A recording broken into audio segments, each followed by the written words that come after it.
എത്ര ബുദ്ധിമുട്ടിലായാലും വന്ന് നമ്മൾ പ്രാർത്ഥിച്ചാൽ ഭഗവാൻ അത് നടത്തി തരും, എന്ത് കാര്യമാണെങ്കിലും. നമ്മളെ രക്ഷയ്ക്ക് കൂടെ നിൽക്കുന്ന നമുക്കൊന്നും പറയാവുന്നൊരു ദൈവം. എനിക്ക് എൻ്റെ വീട്ടിലെ ഒരു ചില സമയത്ത് മൂത്ത കാരണവരെ പോലെയും ചില സമയത്ത് മൂത്ത സഹോദരനെ പോലെയും ഫീൽ ചെയ്യുന്ന ദൈവം. വരുന്നവർക്ക് മനസ്സിന് സമാധാനവും സന്തോഷവും കിട്ടും. നമ്മുടെ ആഗ്രഹങ്ങളെല്ലാം സാധിച്ചു തരുന്ന ഒരു ക്ഷേത്രമായിട്ടാണ് തോന്നുന്നത്.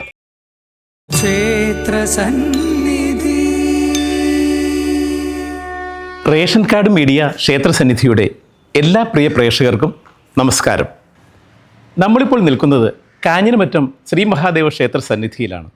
ക്ഷേത്ര ദർശനത്തിന് ശേഷം ഈ ക്ഷേത്രത്തെക്കുറിച്ചുള്ള കൂടുതൽ വിശേഷങ്ങൾ നിങ്ങളുമായി പങ്കുവയ്ക്കാം.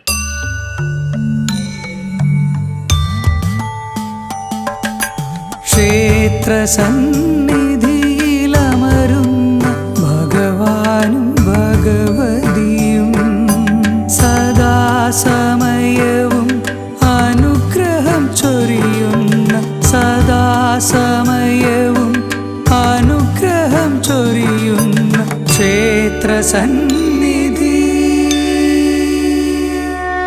കാഞ്ഞിരമറ്റം ശ്രീ മഹാദേവ ക്ഷേത്രം ഇടുക്കി ജില്ലയിൽ തൊടുപുഴയ്ക്കടുത്ത് കാഞ്ഞിരമറ്റം എന്ന ദേശത്ത് സ്ഥിതി ചെയ്യുന്ന അതിപുരാതനമായ ക്ഷേത്രമാണ് കാഞ്ഞിരമറ്റം ശ്രീ മഹാദേവ ക്ഷേത്രം.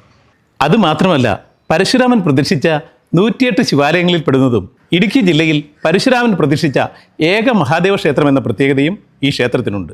ക്ഷേത്ര ചുറ്റമ്പലത്തിനകത്ത് അതിമനോഹരമായ ചതുര ശ്രീകോവിലിനകത്ത് പടിഞ്ഞാറ് ദർശനമായി ശ്രീപാർവതി ദേവിയോടൊപ്പം അതിപ്രസന്ന ഭാവത്തിൽ വണരുളുന്ന ശ്രീമഹാദേവനാണ് ഈ ക്ഷേത്രത്തിലെ പ്രധാന പ്രതിഷ്ഠ.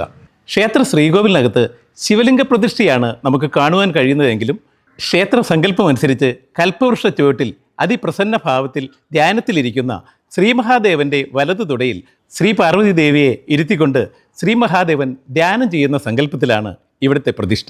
അതുകൊണ്ട് തന്നെ സംപ്രീത ഭാവത്തിൽ ശ്രീപാർവതി ദേവിയെ ചേർത്തിരുത്തിക്കൊണ്ട് ധ്യാനത്തിലിരിക്കുന്ന ഈ കാഞ്ഞിരമറ്റം ശ്രീമഹാദേവനെ ദർശനം ചെയ്ത് പ്രാർത്ഥിക്കുമ്പോൾ ശ്രീപാർവതി ദേവിയോടും നിങ്ങളുടെ ആഗ്രഹങ്ങൾ പറഞ്ഞ് പ്രാർത്ഥിച്ചാൽ നിങ്ങളുടെ ഏതൊരാഗ്രഹവും ഈ ക്ഷേത്രസന്നിധിയിൽ നിറവേറ്റപ്പെടും എന്നുള്ളത് തീർച്ചയാണ്. കാഞ്ഞിരമറ്റം ശ്രീ മഹാദേവ ക്ഷേത്രത്തിലെ ഉപപ്രതിഷ്ഠകൾക്കുമുണ്ട് ഏറെ പ്രത്യേകതകൾ. ഈ ക്ഷേത്രത്തിൽ ഉപപ്രതിഷ്ഠകളായി ക്ഷേത്ര ചുറ്റമ്പലത്തിനകത്ത് പ്രധാന ശ്രീകോവിലിനോട് ചേർന്ന് തെക്ക് കിഴക്കേ മൂലയിൽ ചെറിയൊരു ശ്രീകോവിലിനകത്ത് ശ്രീ മഹാഗണപതിയെ പടിഞ്ഞാറ് ദർശനമായി പ്രതിഷ്ഠിച്ചിരിക്കുന്നു. കൂടാതെ ക്ഷേത്ര ചുറ്റമ്പലത്തിന് പുറത്ത് ക്ഷേത്രത്തിന്റെ വടക്ക് കിഴക്ക് ഭാഗത്ത് നടപ്പന്തലോട് കൂടിയ ഒരു ചതുര ശ്രീകോവിലിനകത്ത് കിഴക്കോട്ട് ദർശനമായി ശ്രീ ദുർഗാദേവിയെ പ്രതിഷ്ഠിച്ചിരിക്കുന്നു. ഈ ദുർഗാദേവി മഹിഷാസുര നിഗ്രഹം കഴിഞ്ഞ് 14 ലോകങ്ങൾക്കും അനുഗ്രഹം ചൊരിഞ്ഞു നിൽക്കുന്ന ഭാവത്തിലാണ് ഈ ശ്രീകോവിലിനകത്ത് വാണരുളുന്നത്. നിങ്ങളുടെ ശത്രുദോഷം അകലുന്നതിന് ഈ ദുർഗാദേവി ദർശനം അത്യുത്തമമാണ്.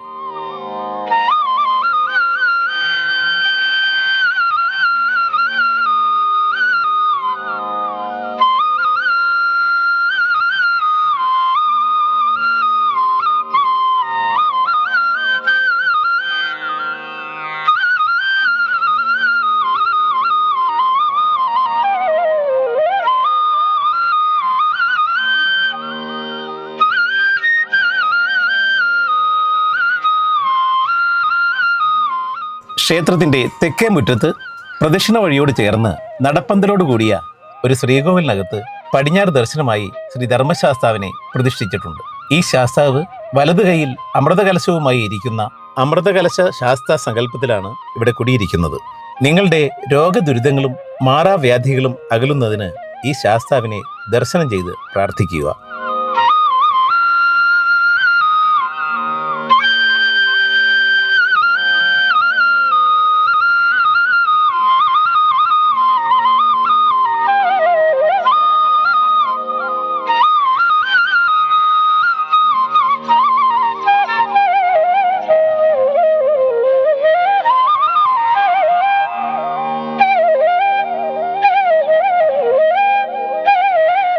ക്ഷേത്രത്തിന്റെ വടക്ക് ഭാഗത്തായി പടിഞ്ഞാറ് ദർശനമായി വനദുർഗയെയും ക്ഷേത്രത്തിന്റെ കിഴക്കേ മുറ്റത്ത് സർപ്പക്കാവും നമുക്കിവിടെ കാണാവുന്നതാണ്. ഈ സർപ്പക്കാവിൽ നാഗരാജാവിനും നാഗയക്ഷിക്കും പ്രത്യേകം പ്രതിഷ്ഠകളുണ്ട്. കൂടാതെ മുഴുവൻ സർപ്പദേവതകളെയും സങ്കല്പിച്ച് പ്രതിഷ്ഠിച്ച ചിത്രകൂടവും ഈ സർപ്പക്കാവിലുണ്ട്. ഈ സർപ്പക്കാവിലെ ദേവതകളെയും ദർശനം ചെയ്ത് പ്രാർത്ഥിക്കുന്നത് സർവ്വധനധാന്യ സമ്പൽ സമൃദ്ധിക്കും സത്സന്താന ലബ്ധിക്കും അത്യുത്തമമാണ്. കൂടാതെ സർപ്പദോഷങ്ങളിൽ നിന്നും ത്വക്ക് രോഗങ്ങളിൽ നിന്നും മുക്തി നേടുന്നതിനും ഈ ദർശനം ഉത്തമമാണ്. ഇവിടെ എടുത്തു പറയേണ്ടതായ മറ്റൊരു പ്രതിഷ്ഠ കൂടിയുണ്ട്. വലംപിരിയായ, അതായത് സിദ്ധിവിനായകനായ ഒരു ഗണപതിയെ പടിഞ്ഞാറ് ദർശനമായി ഈ സർപ്പക്കാവിനകത്ത് പ്രതിഷ്ഠിച്ചിട്ടുണ്ട്. ഈ സിദ്ധിവിനായകനായ ഗണപതിയെ ദർശനം ചെയ്ത് പ്രാർത്ഥിച്ചാൽ തൊഴിൽ സംബന്ധമായ തടസ്സങ്ങളിൽ നിന്നും നിങ്ങൾക്ക് മുക്തി ലഭിക്കും എന്നാണ് വിശ്വാസം. കൂടാതെ ജീവിത പുരോഗതിക്കും ഈ ഗണപതി ദർശനം ഉത്തമമാണ്.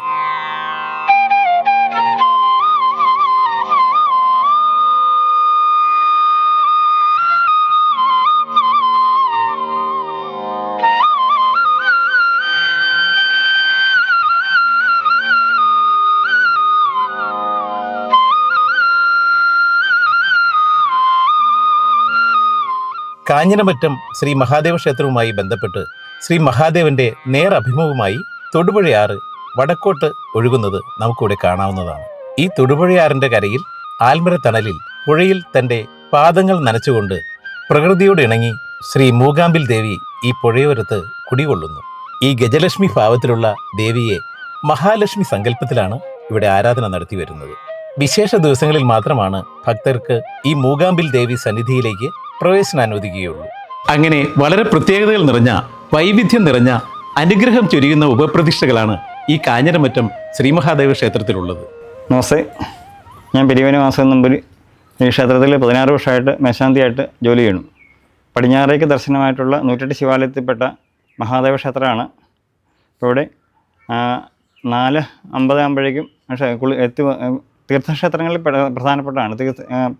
കുറേയധികം കേരളത്തിലെ ക്ഷേത്രങ്ങൾ തീർത്ഥക്ഷേത്രമായിട്ടുണ്ട്. അപ്പോൾ ഇവിടുന്ന് പുഴയിലെ തീർത്ഥം എടുത്തിട്ട് കൊണ്ടുവന്ന് അഭിഷേകം ചെയ്യുന്ന ചുരുക്കം ക്ഷേത്രങ്ങളിലൊന്നാണ് കാഞ്ഞിരമറ്റം അമ്പലം. അപ്പോൾ ആ ഗംഗയുടെ സാന്നിധ്യം ദേവങ്കലേക്ക് എത്തിക്കാനായിട്ട് പിന്നെ പിതൃക്കൾക്ക് മോക്ഷാർത്ഥം ബലിയിടുന്നതും ആ കടവിൽ തന്നെയാണ്. അപ്പോൾ അവർ 2 രീതിയിലുള്ള ആ പേറുന്ന ഗംഗയ്ക്ക് തുല്യമായിട്ടുള്ള ആ നദിയിൽ നിന്നുള്ള തീർത്ഥം ആദ്യം അഭിഷേകം ചെയ്തതിന് ശേഷം ആണ് മറ്റുള്ള അഭിഷേകങ്ങളും നല്ലൊരു മുതലായ ചടങ്ങുകളൊക്കെ ഉണ്ടാവുക. അപ്പോൾ അത് 5 മണിക്കാണ് നടവെക്കുക. അത് കഴിഞ്ഞിട്ട് 5:15 അഭിഷേകം, പിന്നെ 5:50 ഗണപതി ഹോമം തുടർച്ചയായിട്ട് ഉഷനേതി 7:50, 6:50 തുടങ്ങിയിട്ട് 7 മണി തൊട്ട് 7:40 വരെ ധാരയും വിശേഷാൽ ധാരകളായിട്ട് 1008 കുടം, അതുപോലെ ശ്രീരുദ്രം, ആ കൂടെ തന്നെ മറ്റുള്ള ദ്രവ്യങ്ങളായിട്ടുള്ള അഭിഷേകങ്ങൾ. ഇങ്ങനെ ആണ് സാധാരണ രാവിലത്തെ ധാരയുടെ ക്രമം. അതിനുശേഷം വിശേഷാലായിട്ടുള്ള ഉമാമഹേശ്വര പൂജ, ലക്ഷ്മീനാരായണ പൂജ, ഭൂമി പൂജ, കാര്യസിദ്ധിയായിട്ടുള്ള പൂജകളൊക്കെ 10 മണിക്ക് ശേഷമാണ് നടക്കുക. പ്രധാനമായിട്ടും പിന്നെ മൃത്യുഞ്ജയഹോമമാണ്. ശിവക്ഷേത്രത്തിൽ പ്രധാനമായിട്ട് മൃത്യുഞ്ജയഹോമം പ്രാധാന്യമുണ്ട്. ഇപ്പോൾ മൃത്യുഞ്ജയഹോമത്തിന് അമൃതയ രോഗശാന്തിസ്യാൽ ഒടയ മൃത്യുവിനാശനം ദുർവാദായുഷ്യവർദ്ധനം തിലേരരിഷ്ടനാശം ച, ഇങ്ങനെ പ്രമാണത്തിൽ 7 ദ്രവ്യങ്ങളായിട്ട് ഹോമിക്കും. ഇപ്പോൾ പിതൃക്കൾക്ക് മോക്ഷം കിട്ടാനായിട്ടാണ് പ്രധാനമായിട്ടും മൃത്യുഞ്ജയഹോമം ഇവിടെ അനുഷ്ഠിക്കുക.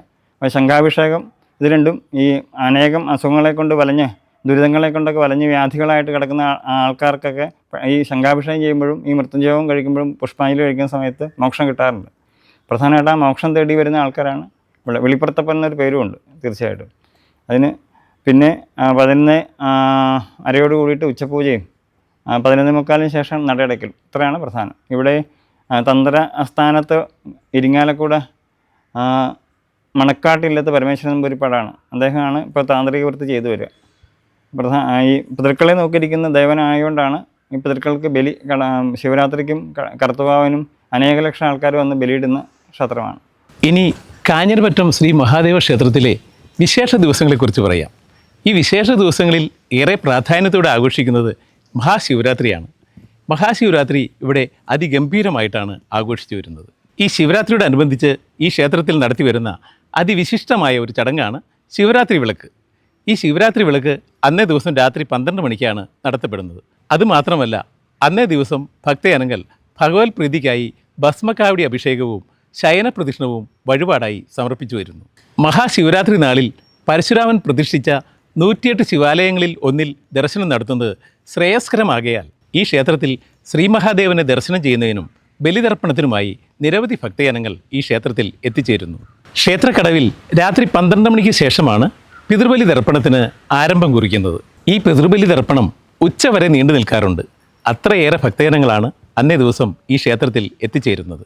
കൂടാതെ എല്ലാ മാസത്തിലെയും പ്രദോഷം, കർക്കിടകവാവ്, ധനുമാസത്തിലെ തിരുവാതിര, വൃശ്ചിക മാസത്തിലെ മണ്ഡലകാലം, മകരവിളക്ക്, എല്ലാ മാസത്തിലെയും ആയില്യനാൾ, വിനായക ചതുർത്ഥി, നവരാത്രി, അഷ്ടമി രോഹിണി, തൃക്കാർത്തിക, ദീപാവലി, വിഷു, ഓണം എന്നുവേണ്ട നിരവധി വിശേഷ ദിവസങ്ങൾ ഈ ക്ഷേത്രത്തിൽ അതിവിശേഷമായി ആഘോഷിച്ചു വരുന്നു. കൂടാതെ കുംഭമാസത്തിലെ തിരുവാതിര നാളിൽ ആറാട്ട് നടത്തത്തക്ക വിധം 8 ദിവസത്തെ ഉത്സവം അതിഗംഭീരമായി ഈ ക്ഷേത്രത്തിൽ ആഘോഷിച്ചു വരുന്നു.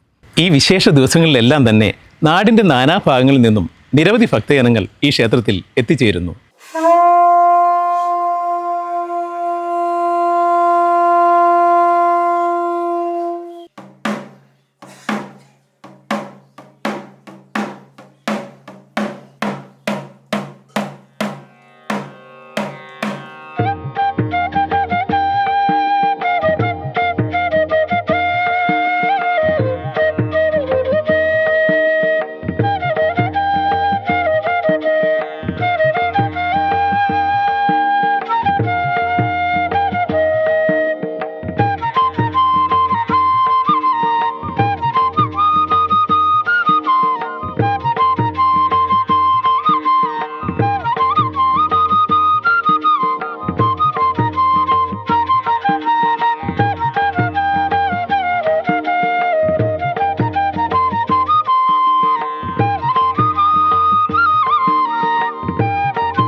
മാനസികമായിട്ടൊക്കെ ഒത്തിരി തകർന്നു നിന്ന സമയങ്ങളിൽ നമ്മളിവിടെ വന്നിട്ട് പോയി കഴിയുമ്പോൾ അതിൻ്റേതായ മാറ്റങ്ങൾ ഞങ്ങളുടെ ലൈഫിൽ ഒത്തിരി വന്നിട്ടുണ്ട്.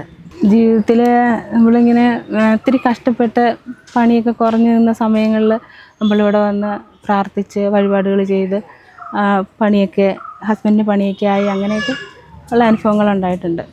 എത്ര ബുദ്ധിമുട്ടിലായാലും വന്ന് നമ്മൾ പ്രാർത്ഥിച്ചാൽ ഭഗവാൻ അത് നടത്തി തരും. എന്ത് കാര്യമാണെങ്കിലും ഇന്ന കാര്യം ഒന്നും എടുത്തു പറയാനില്ല. എന്ത് കാര്യങ്ങളിലാണെങ്കിലും ഇവിടെ അത് നീക്കുമൊക്കെ ഉണ്ടാവും പ്രാർത്ഥിച്ചാൽ. ഇവിടെ വരുമ്പോൾ തന്നെ നല്ല പ്ലസൻറ്റ് നേച്ചറാണ്. പ്രകൃതി ഇത്രയും ഭംഗിയായ സ്ഥലത്ത് തൊടുപുഴയാറിൻ്റെ തീരത്തിരിക്കുന്ന മഹാദേവനാണ് കാഞ്ഞിരമറ്റത്ത് മഹാദേവൻ. ഇവിടെ വരുമ്പോൾ പരീക്ഷ സമയത്തെല്ലാം ഞാൻ വന്ന് പ്രാർത്ഥിക്കാറുണ്ട്. നല്ല സന്തോഷപൂർവ്വമുള്ള റിസൾട്ട് എല്ലാ പ്രാവശ്യം എനിക്ക് കിട്ടാറുണ്ട്. പഠിക്കുന്ന ഒരാൾ ഇവിടെ അമ്പലത്തിനെ പറ്റി എന്നോട് ചോദിച്ചാൽ ഞാൻ പറയും, ഇവിടെ പരീക്ഷാ സമയത്ത് ഇവിടെ വന്ന് മഹാദേവനോട് മനസ്സ് തുറന്ന് പ്രാർത്ഥിച്ചാൽ മഹാദേവൻ ആ പ്രാർത്ഥന കേൾക്കും. നമ്മൾ പ്രതീക്ഷിക്കുന്ന ഒരു റിസൾട്ട് അദ്ദേഹം നമുക്ക് നൽകും. നമ്മളെ രക്ഷയ്ക്ക് കൂടെ നിൽക്കുന്ന നമുക്കെന്നും പറയാവുന്നൊരു ദൈവം. എനിക്ക് എൻ്റെ വീട്ടിലെ ഒരു ചില സമയത്ത് മൂത്ത കാരണവരെ പോലെയും ചില സമയത്ത് മൂത്ത സഹോദരനെ പോലെയും ഫീൽ ചെയ്യുന്നൊരു ദൈവമാണ്. ഈ ക്ഷേത്രമില്ലാതെ ഒരു ജീവിതസങ്കല്പം എൻ്റെ ഓർമ്മയിൽ ഇല്ല, ഇനി ഉണ്ടാകാനുള്ള സാധ്യതയില്ല. ജീവിതത്തിൻ്റെ ഓരോ ഭാഗത്തും എൻ്റെ കൂടെ ആൾ ഉണ്ട്. എന്നെ മുന്നോട്ട് കൊണ്ടുപോകാൻ, എൻ്റെ കൂടെ നിൽക്കാൻ, എന്നെ ചേർത്ത് പിടിക്കാൻ, എന്നെ ഉയർത്താൻ. അതാണ് ഞാൻ കാണുന്ന എൻ്റെ കാഞ്ഞിരമറ്റം. മനസ്സമാധാനം കിട്ടുക എന്നുള്ളത് നമ്മുടെ കൂടെ ഒരാളുണ്ടാകുമെന്നൊരു തോന്നലാണ്. ബാക്കിയെല്ലാം ഇവിടുന്ന് കിട്ടും. ഏറ്റവും ആദ്യം വേണ്ടത് എന്താണോ അത് ഇവിടുന്ന് കിട്ടാറുണ്ട്. ചെറുപ്പം തൊട്ട് ഇങ്ങോട്ടൊരു അറ്റാച്ച്മെൻ്റ് ഉണ്ട് ഈ അമ്പലമായിട്ട്. ഇന്ന് വന്നത് കൊച്ചിനെ എഴുത്തിനിരുത്താൻ വന്നതാണ്. അടുത്ത മാസം ഇവൻ്റെ ജന്മദിനമാണ്. അപ്പോൾ അതിന് മുമ്പ് എഴുത്തിനിരുത്തലിനോർത്ത് 3 വയസ്സാവാറായി കൊച്ചിന്. മിക്കപ്പോഴും വരാറുള്ള ക്ഷേത്രമാണ്. മൂത്ത മോനെയാണെങ്കിലും ഇവിടെ തന്നെയാണ് എഴുത്തിനിരുത്തിയത്. ചെറുപ്പം തൊട്ട് വന്നുകൊണ്ടിരിക്കുന്ന എൻ്റെ ഒരു വിശ്വാസമുണ്ട്. മഹാദേവൻ്റെ ഒരു ഭക്തനാണ് ഞാൻ. 2025 ഞാൻ ഇവിടെ വന്നപ്പോഴത്തേക്കും എനിക്ക് പ്രാർത്ഥിച്ച് നല്ല ഒരു അനുഭവം ഉണ്ടായി. എൻ്റെ വീട് പണി അന്നേരം ആ സമയങ്ങളിലായിരുന്നു നടന്നുകൊണ്ടിരുന്നത്. അന്നേരം ഞാൻ ഇവിടെ വന്ന് പ്രാർത്ഥിച്ച് വഴിപാടുകളെല്ലാം നടത്തി എനിക്ക് ഒരു തടസ്സവും ഇല്ലാതെ എൻ്റെ വീട് പണി പൂർത്തീകരിക്കാൻ കഴിഞ്ഞു. ജോലി കാര്യങ്ങൾക്കും കുട്ടികളുടെ പഠനത്തിനും അങ്ങനെ എല്ലാത്തിനും ഇവിടെ വരുമ്പോഴത്തേക്കും നേർച്ചകളും എല്ലാം നടത്തി എല്ലാ രീതിയിലും ഒരു മനസ്സിന് സന്തോഷവും സമാധാനവും കിട്ടുന്ന രീതിയിലാണ് ഇവിടെ വന്ന് പ്രാർത്ഥിച്ച് ഭഗവാന്റെ അനുഗ്രഹം കിട്ടുന്നത്. ഒരു നാട് നന്നാവണമെങ്കിൽ, അല്ലെങ്കിൽ നല്ലൊരു മനുഷ്യ സമൂഹം ഉണ്ടാകണമെങ്കിൽ ആ നാട്ടിലെ ആരാധനാലയങ്ങൾ ഉയർന്നു വരണമെന്ന് പൂർവികരായ ജ്ഞാനികൾ പറഞ്ഞിട്ടുണ്ട്. അതിന് ഏറ്റവും വലിയൊരു മാതൃകയാണ് ഈ കാഞ്ഞിരമറ്റം ശ്രീ മഹാദേവ ക്ഷേത്രം. ഈ ക്ഷേത്രം വളർന്നു വരുന്തോറും നിരവധി കാരുണ്യ പ്രവർത്തനങ്ങളാണ് ഈ ക്ഷേത്ര ഭരണസമിതി ജനങ്ങൾക്കായി ചെയ്തു വരുന്നത്. തൊടുപുഴ കാഞ്ഞിരമറ്റം മഹാദേവ ക്ഷേത്രം ഇതൊരു നാട്ടുകാരുടെ 15 പേരടങ്ങിയ ഒരു കമ്മിറ്റിയാണ്. ഇത് വർഷങ്ങളായിട്ട് ഈ ക്ഷേത്രത്തിൽ ക്ഷേത്രകാര്യങ്ങൾക്കുപരിയായി ക്ഷേത്രത്തിൻ്റെ ചുറ്റുവട്ടത്തുള്ള ഭക്തജനങ്ങൾ അവർ വളരെ പാവങ്ങളായിട്ടുള്ള ആൾക്കാർക്ക് ആദ്യകാലത്ത് ഞങ്ങൾ മാസം തോറും അരി വിതരണം ചെയ്യുമായിരുന്നു. എന്നാൽ കേന്ദ്ര സർക്കാർ അന്ത്യോദയ പദ്ധതി പ്രകാരമൊക്കെ സൗജന്യമായും ചെറിയ തുകയ്ക്കും ഒക്കെ അരി കൊടുക്കുന്ന സമയം ഞങ്ങൾ മനസ്സിലാക്കിയിട്ട് മറ്റ് അരി കൊടുക്കാതെ അരി റേഷൻ കടയിൽ നിന്ന് അവർക്ക് സൗജന്യമായി ലഭിക്കുന്നതുകൊണ്ട് ഞങ്ങൾ അവർക്കെല്ലാം ഒരു പെൻഷൻ എന്ന നിലയിൽ മാസം തോറും ഏതാണ്ട് 22ഓളം പാവപ്പെട്ടവർക്ക്, ചില വീടുകളിൽ ആൺതുണയില്ലാതെ ഉള്ളവരുണ്ട്, വളരെ പ്രായം ചെന്ന സ്ത്രീകൾ, അസുഖമുള്ളവർ, അങ്ങനെ തിരിച്ചറിയുന്ന ഈ ക്ഷേത്രത്തിൻ്റെ ഏതാണ്ടൊരു 20 കിലോമീറ്റർ ചുറ്റളവിലുള്ള 22ഓളം കുടുംബങ്ങൾക്ക് മാസം തോറും നമ്മളിപ്പോൾ പൈസ കൊടുത്തുകൊണ്ടിരിക്കുകയാണ്. അത് എല്ലാ മാസവും ഇപ്പോൾ നമ്മൾ കൊടുക്കുന്നില്ല, മാസം വീതം വെച്ചുകൊണ്ട് ഒരു 3 മാസം കൂടുമ്പോൾ അവരെ വിളിച്ചറിയിക്കും. എല്ലാ മലയാള മാസത്തിലെ 1-ാം തീയതിയാണ് നമ്മൾ അവർക്ക് ഈ പെൻഷൻ കൊടുക്കുന്നത്. അതുകൂടാതെ ഒരു 20 കിലോമീറ്റർ ചുറ്റളവിലുള്ള വിവിധ ഭാഗങ്ങളിലുള്ളവർ, ഇപ്പോൾ നമുക്കറിയാം സമൂഹത്തിൽ കിഡ്നി രോഗികളുടെ എണ്ണം കൂടി വരുവാണ്. ഡയാലിസിസ് ചെയ്യുന്നവർ, അതുപോലെ ക്യാൻസർ രോഗികൾ, മറ്റ് ഒരു ഗ്രഹനാഥനുണ്ടെങ്കിൽ ആ കുടുംബത്തിൻ്റെ ഒരു അത്താണിയായ ഗ്രഹനാഥന് കിടപ്പ് രോഗിയായി മാറുമ്പോൾ ഉണ്ടാകുന്ന ബുദ്ധിമുട്ടുകൾ, ഇങ്ങനെയുള്ള വിവിധ അസുഖങ്ങളും കാര്യങ്ങളുമൊക്കെ ഉള്ളവർക്ക് നമ്മൾ ആ രോഗത്തിൻ്റെ ഇത് പരിഗണിച്ചുകൊണ്ട് പൈസ ഇവിടുന്ന് കൊടുക്കുന്നുണ്ട്. ഒരു മാസം ഒരു കുറഞ്ഞത് ഒരു 4 പേർക്കെങ്കിലും നമ്മളിതേപോലെ രോഗങ്ങൾക്ക് പൈസ കൊടുക്കുന്നുണ്ട്. അത് ക്യാൻസറായിട്ടും ഡയാലിസിസ് രോഗികൾക്കും മറ്റ് മാരക രോഗങ്ങളുള്ളവർക്കുമാണ് നമ്മൾ കൊടുത്തുകൊണ്ടിരിക്കുന്നത്. നമ്മൾ സന്തോഷവാനായിരിക്കുമ്പോൾ നമ്മുടെ ചുറ്റിലുള്ളവരും സന്തോഷവാന്മാരായിരിക്കും. അതുതന്നെയാണ് ഈ കാഞ്ഞിരമറ്റം ശ്രീ മഹാദേവനും ശ്രീപാർവതി ദേവിയും മറ്റു ഉപദേവതകളും നമ്മളോട് പറയുന്നത്. അതുകൊണ്ട് തന്നെ ഈ ക്ഷേത്രത്തിൽ എത്തിച്ചേരുന്ന ഏതൊരു ഭക്തൻ്റെയും സങ്കടങ്ങളും ദുരിതങ്ങളും ഈ തിരുസന്നിധിയിൽ എത്തുന്നതോടുകൂടി ഇല്ലാതായി തീരും എന്നുള്ളത് തീർച്ചയാണ്.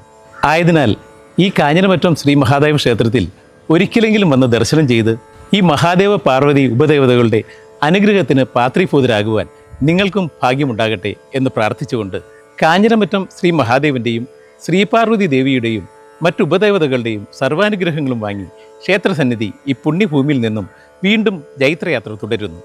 റേഷൻ കാർഡ് മീഡിയ ക്ഷേത്രസന്നിധിയുടെ പുതുമയുള്ള ക്ഷേത്രവിശേഷങ്ങളുമായി അടുത്തയാഴ്ച വീണ്ടും കാണാം. നന്ദി, നമസ്കാരം.